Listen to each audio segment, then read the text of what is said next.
So DADAAB has been around for a very long time. You're right. You cannot leave unless you're sponsored. So our friend from DADAAB was able to leave because he got a scholarship and he was sponsored by the UK government to come and study. He's gone back to Kenya now to work, but he's in a position where he can live outside the camp. Yeah. Right? Do you know him? Yeah. Oh, you know Abdullahi? Yeah. He's I don't know if I should say his personal, but he's working for Somalia now. Yeah. Right, which is great. I mean, that's the thing, though, is that he now has some capital, some not some political capital, some registration. He can come and go and be safer. Of course, it's always risky going back to Somalia, but a lot of people don't go back because they don't have that ability to come and go. And the more that's what I was saying about like having a passport here or having even a Kenyan passport to be able to come and go back and forth gives you a lot more flexibility to go back, actually, which is something that sort of is kind of counterintuitive, but it does work. So I mean, he's one of a very small number of people who've been able to get out because of the sponsorship, because people believed in him, and several of his friends as well, who have done amazing things for not just for themselves, but for their community as well. So they were part of a group that set up an amazing library in DADAAB camp to try to break down that idea that you're held prisoner in the camp, to at least give kids a chance to learn and to develop their skills, which is fantastic. But the thing is that a refugee camp is never going to be it's never going to be able to sustain itself as an economy, even though if DADAAB were a city in Kenya, it would be like the second or third largest city in the country, right? But people are stuck there, and there's not enough cash flowing through the system. There's not enough it's so far away from everything else that it can't operate as a city on its own. So it needs to, kind of be served in that way. So it creates this really tragic situation where people are not able, they're kind of in a perpetual state of temporariness in a way, like never knowing where they're going to be. And for those of us who have not lived that life, it seems like they're always waiting. But actually for them, that's just their life. They just are there. Many of them have been there for their whole life. Their parents have been there for their whole lives as well. That's all they know.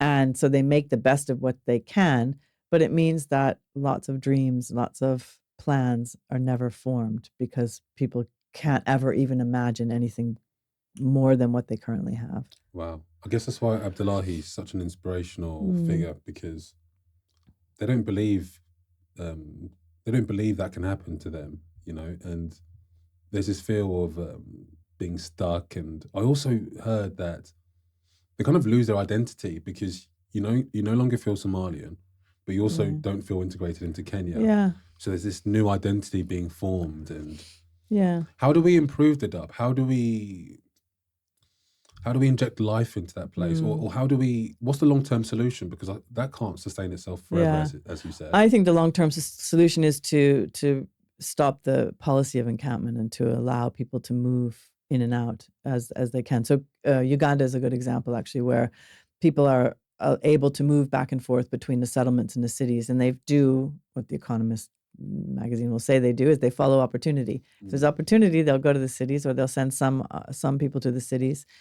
And they'll also keep a foothold in the camps themselves, and lots of studies have been done to show that the outcomes for those refugees is much better. That they have better food security, they have better opportunities for education and employment, better health, better life expectancy. It's good for refugees, and it hasn't been terrible for the country either. I mean, Uganda has more refugees than Kenya does now, with so many South Sudanese refugees, but they still kind of manage. And I think we did a study in Kenya of looking at people's access to work permits and travel permits to be able to leave the camp. And officially, if you ask a Kenyan government official, they'll probably say, "Oh, it's legally possible to get a work permit or a travel permit." It is legally possible, but then when you ask a refugee, have you ever been able to do it? The answer is no, because it's so complicated. So you have to have a bank account, but in order to get a bank account, you need an identity document. In order to get an identity document, you need to have something else. So it's so complicated that no one ever does it. And the only way they can get out is to be sponsored. So if we had people who could move to cities to be able to find employment in the cities, as well as encouraging private sector employers to come into the camps, set up a factory, set up something there that created some jobs as well.